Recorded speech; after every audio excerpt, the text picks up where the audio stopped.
Hello, everyone. This is the California Freedom Alliance with your host, Alexander Horat. This is a video on the Climate Action Plan, and this is part of our 2022 review of the Board of Supervisors and their votes on the major issues of Tuolumne County. And we have Maria Horat on the show today also to give us some background on the Climate Action Plan. But before we get into that, I'm just going to talk a little bit about the Climate Action Plan. And basically, what it's going to be doing is it's going to be transitioning us to 100% unreliable energy. And what I mean by that is this climate action plan is an over 100-page document and it sets the policy in place. So it's a policy document. So it's basically saying what the Board of Supervisors are going to be doing in the future. It talks about replacing wood burning stoves. It talks about transitioning to 100% clean energy. However, the county chooses to define that. And they talk about getting less cars on the road, more people walking, and that's basically decreasing our mobility. And it talks about reducing water consumption for people in agriculture. And what the crazy thing about that, if you have less water for agriculture, that means you're going to have less crops and you're also less water for people. So that seems pretty strange. So I like if you like to give a little bit of background on the climate action plan, that would be really great. But that's just some of the beginning parts of it. Sure. Thank you, Alex. Yes, this is another reason why we all need to be very involved and with our counties. Everyone should exercise their civic duty to attend to the county meetings or the city council meetings to find out what's going on and really get educated on the issues so that you know what's taking place. A lot of times we just focus on what's happening at a national level or worldwide or political candidates, but the only way that we can make an impact and in the course that we're on is to focus on our own local level and make an impact that way. So I am going to share my screen because we had the plan was over 100 pages initially. It is over 100 pages, about 120 pages. And what I wanted to talk about was the fact that this plan comes from the UN Sustainable Agenda 2021-2030. And we are going to make those connections shortly. They've been working on this plan for a couple of years now, the Tuolumne County Board Supervisors Planner. And there are a few things that this plan will do fully implemented. At this point, what they approved on November 8th was a portion of the plan, but it says that they will be, as we move forward, the rest of the topics on the agenda will, on the actual climate plan will be addressed and brought to the board for approval. So I'm just going to give a review, just like you did, Alex, how this is going to impact our property and water rights.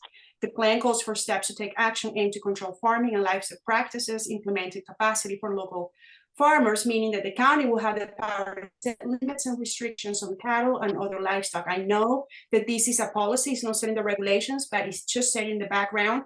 It is giving them the power to establish those regulations and measures based on this policy that they're setting.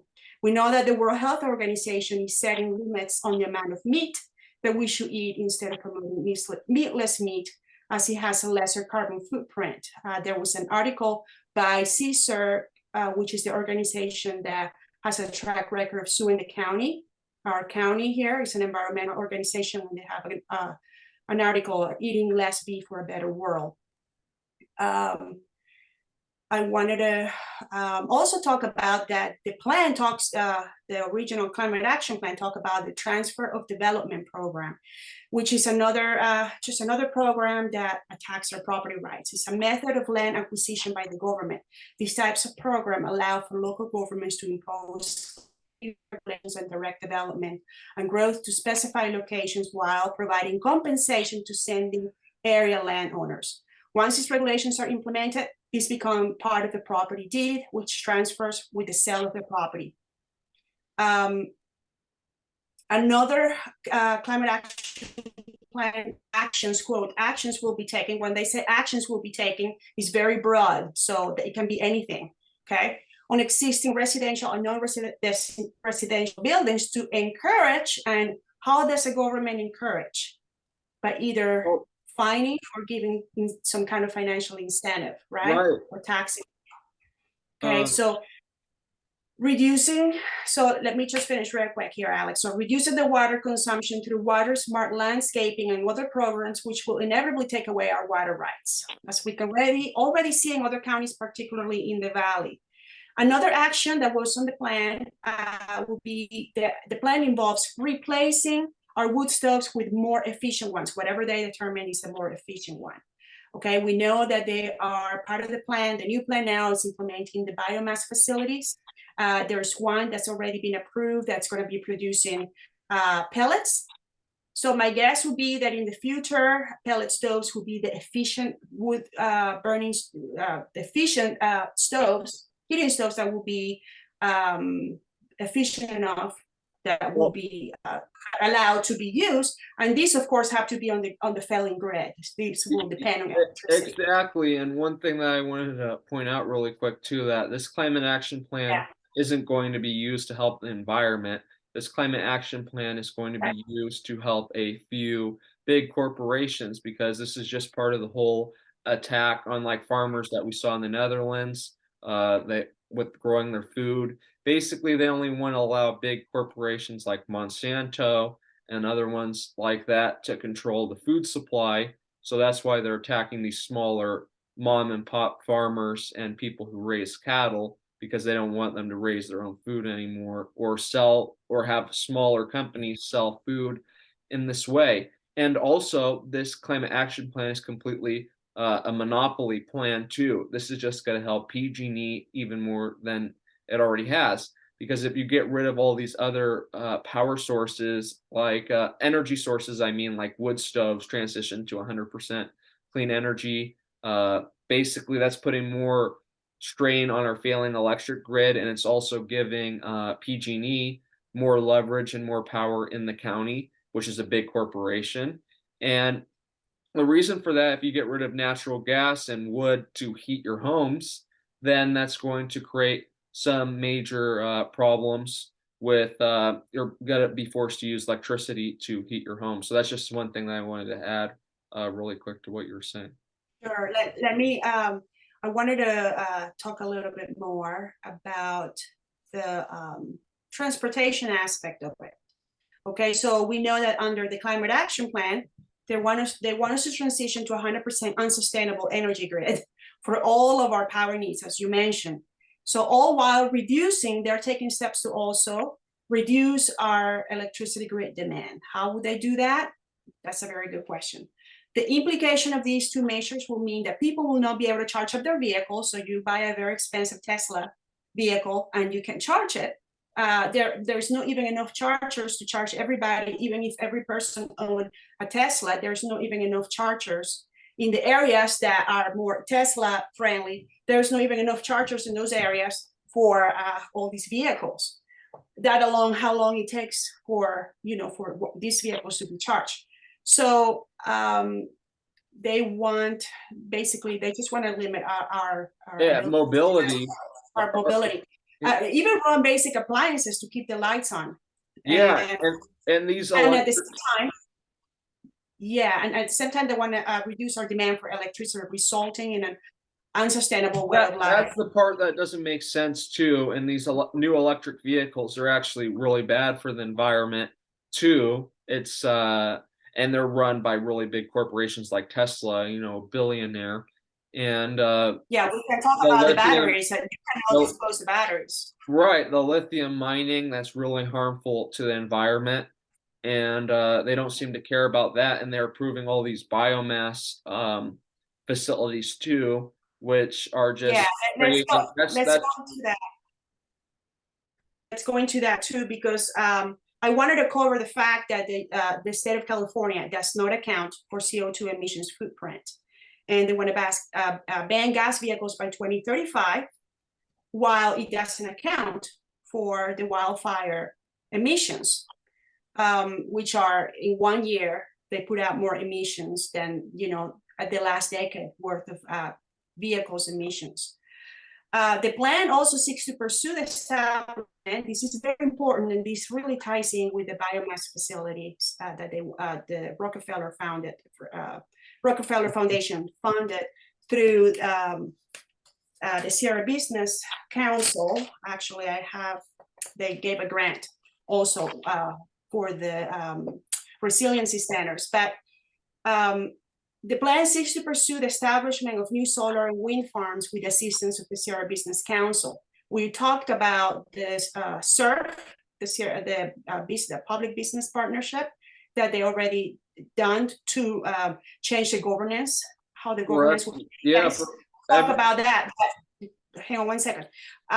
So there's unintended consequences, according to some studies by prominent researchers, that the latest report the International Energy Agency have concluded that solar farms are neither economically nor environmentally sustainable.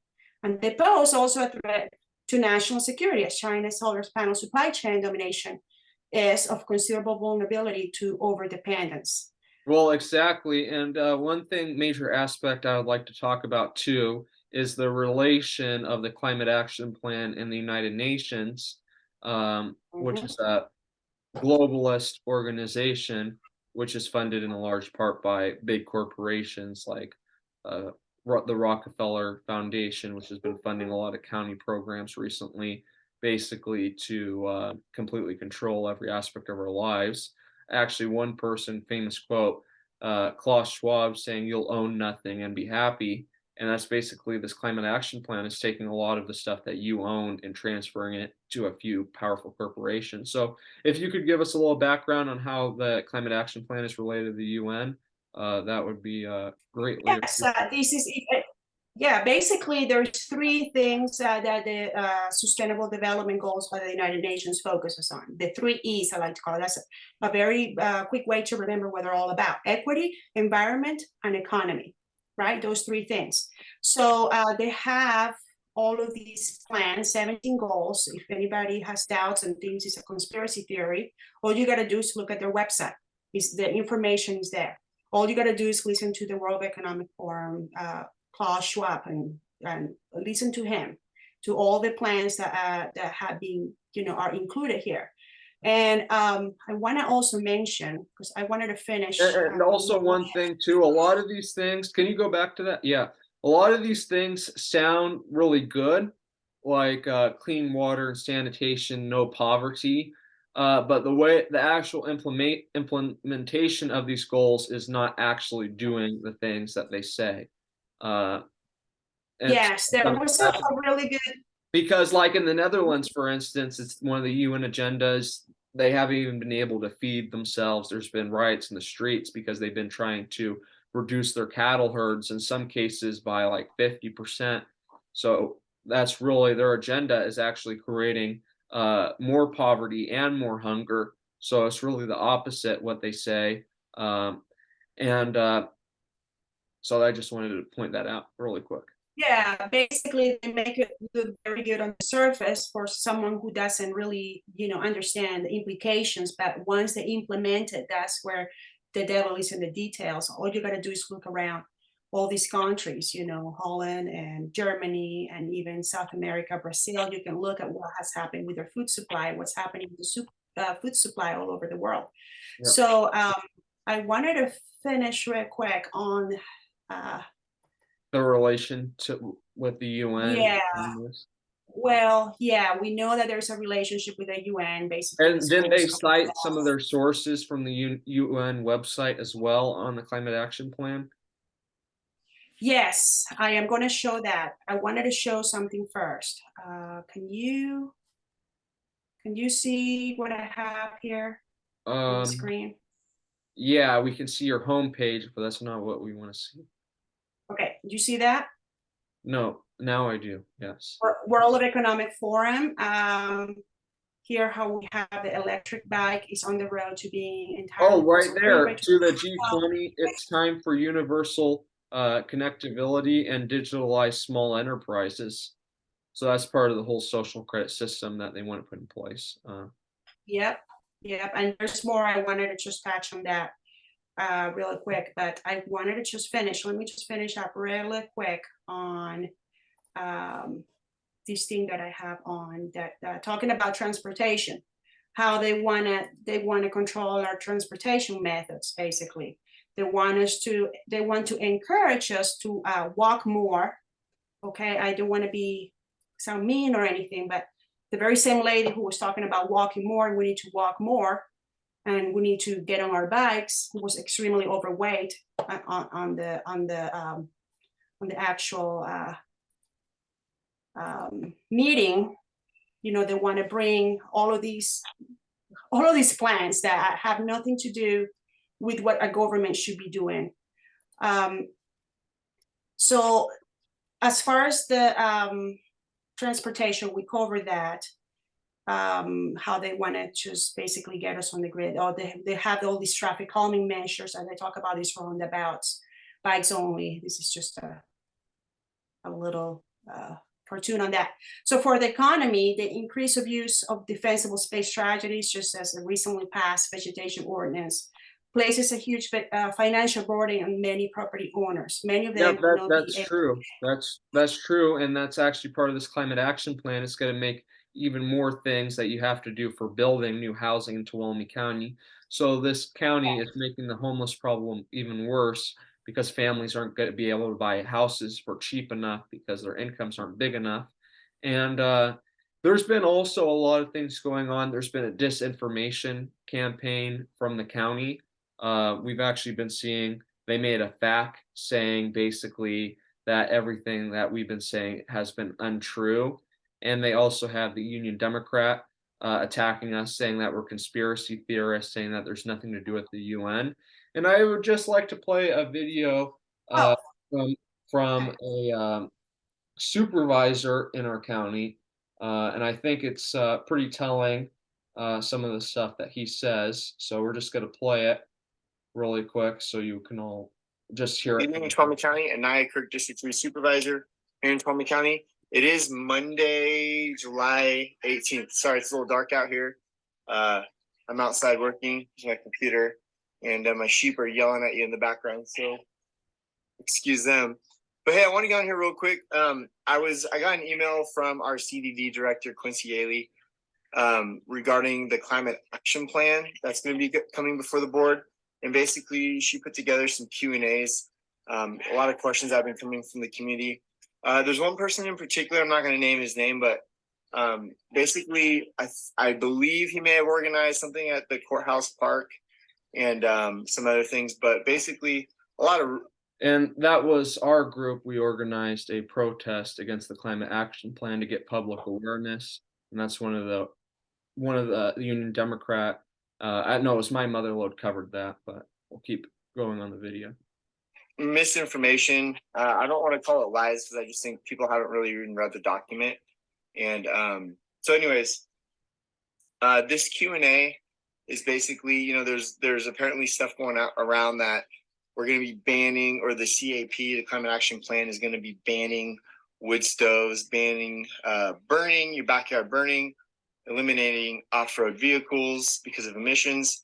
So I'll just come out and say real quick, the Climate Action Plan hasn't come before the full board yet. It's going to in the near future. I will give my opinion on it at that point, but what I wanted to do was I just wanted you guys to be more informed and maybe not be wasting your time running around wasting a lot of energy on stuff that's not true. So basically what he's saying is telling everyone to stop researching, to stop being an independent thinker, and actually trying to find out what's really behind this plan. He's basically saying, oh, stop running around, stop doing anything, because he actually wrote the cover letter for the climate action plan saying how it was so great and how it was so good. But then after we started talking a little bit about the climate action plan, people started knowing what was going on, and then he changed his tune on some of the things. But this is just a good history video that I think is important for everyone to watch. Because it's not going to eliminate wood stoves. It's not going to eliminate backyard burning. It's not going to eliminate off-road vehicles. We live in California, so I don't know what the future holds. I don't know what this governor and legislators and people might do. And he tries to pass the blame also in this video because this climate action plan is going beyond what the governor's doing in the state. This is actually even further than what he's doing with the climate action plan. And that's important to note because the doctrine of the lesser magistrate says that's the duty of an elected official, if they're a lower elected official, to stop what a higher elected official is doing if what they're doing is wrong. So just want to make that point as well. Years down the road, but this climate action plan is not doing that. And so that's it. I'm just going to keep it short and simple. I'm going to try and post the PDF document to this Facebook video. If I can't, I'll just cut and. Okay, so I just want to get some of your thoughts on that video and some of the misinformation that he put along with this county fact to misinform people. Yeah. So my question to him at the time was, how are we not going to effectively ban wood stoves when we are transitioning 100% to the unreliable grid? How are we going to still have wood stoves for all our power needs? And the measure specifically says that actions will be taken, or actions might be taken, whatever that is, very broad, to replace wood stoves with more efficient ones, whatever they consider the more efficient ones. It could be a pellet stove, for example, okay? But the pellet stove needs electricity to run. And again, goes about the biomass facilities. The one that is approved right now is going to be producing pellets, okay? And pellets are used for pellet stoves. So for him to have said that, I think was very unfair, especially when he didn't have a comment until, he didn't say anything until the vote. And I don't believe he even really read the document until later either, I think, because it's a very long, comprehensive document. If he would have actually done his due diligence and his research at the time of that video, he would have saw. Can we bring the measures up? Do you have the measures, or could you put that? I wanted to touch on something since we're talking about information that is not accurate. I wanted to point something out real quick, and if the time runs out, we'll just connect it with another clip.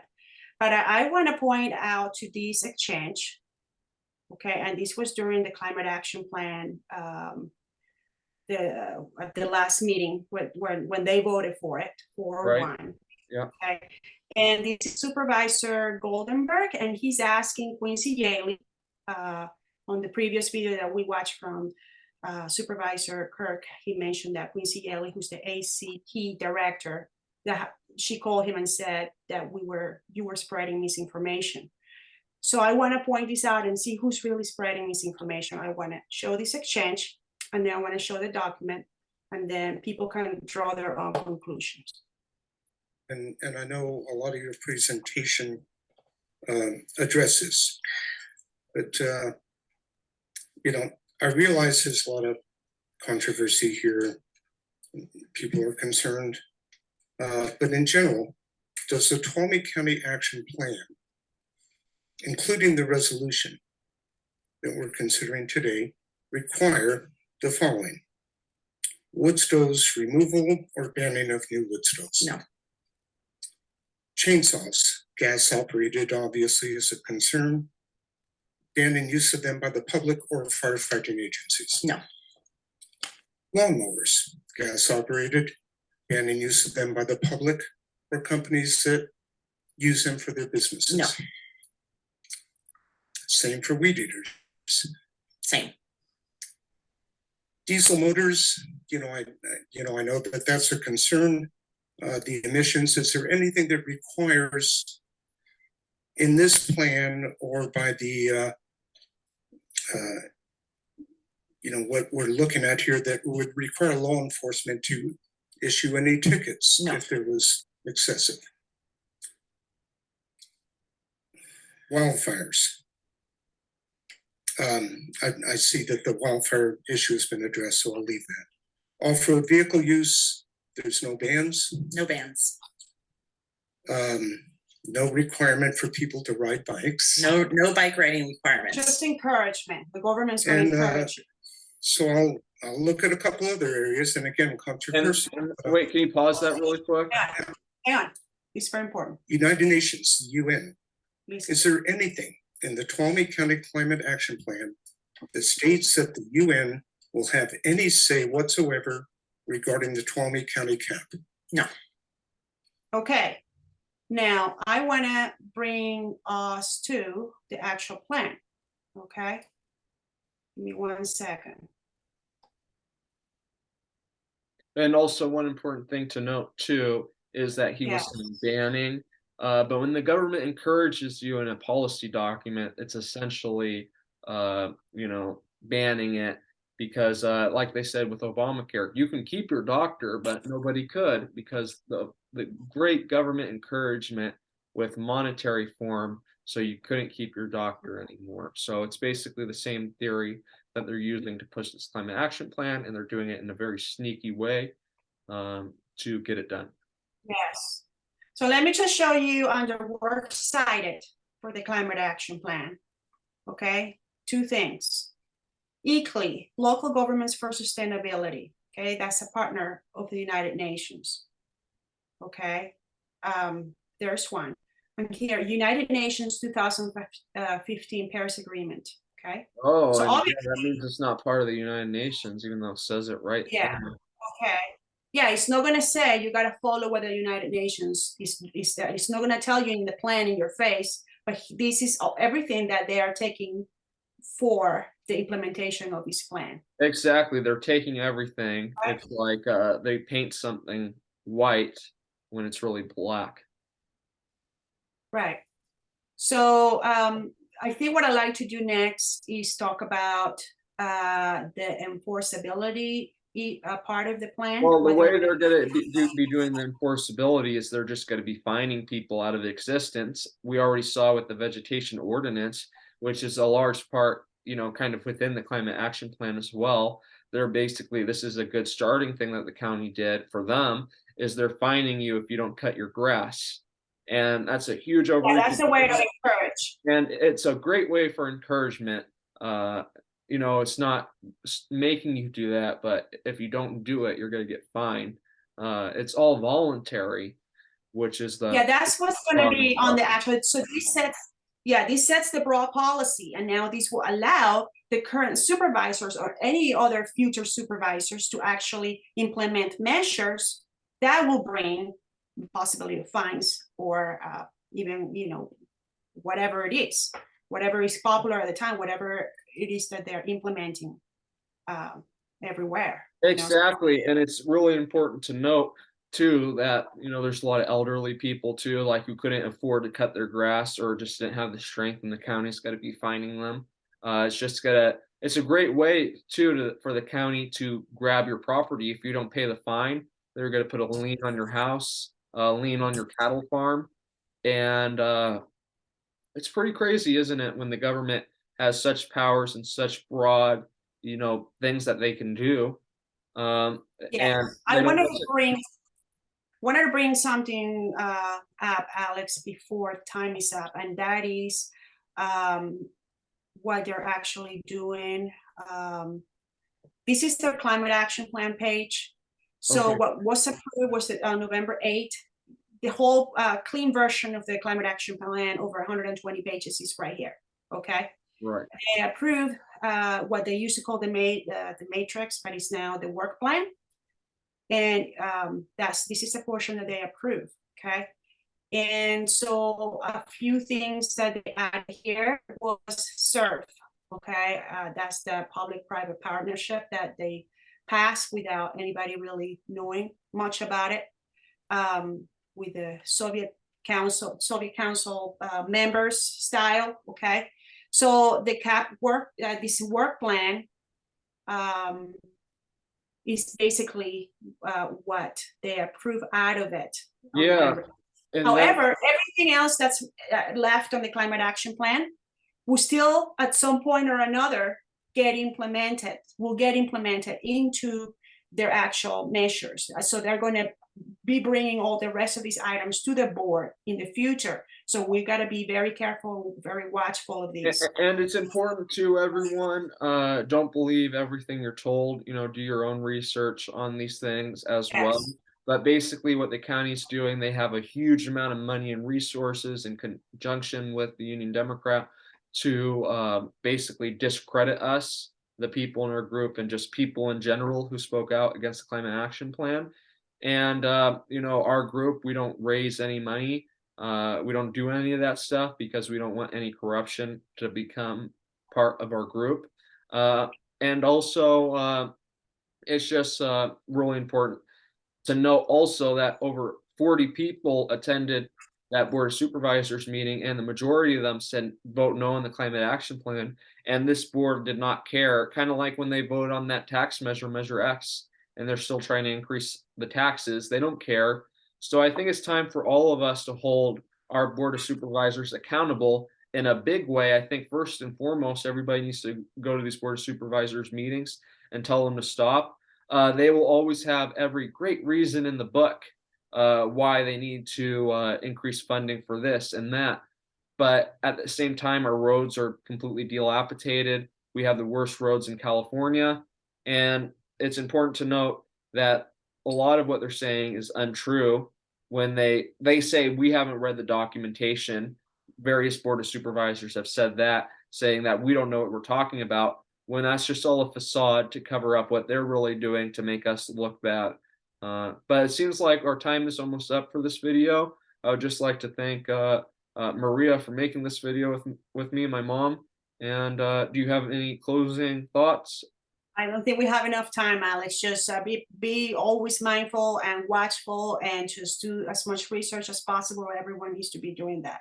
I completely agree. Please share this And video. show up to the meetings. Show up to the county meetings. That's the single most important thing that you can do for yourself and Your generations. children. Yep. Do your civic duty. Thanks again for watching. Please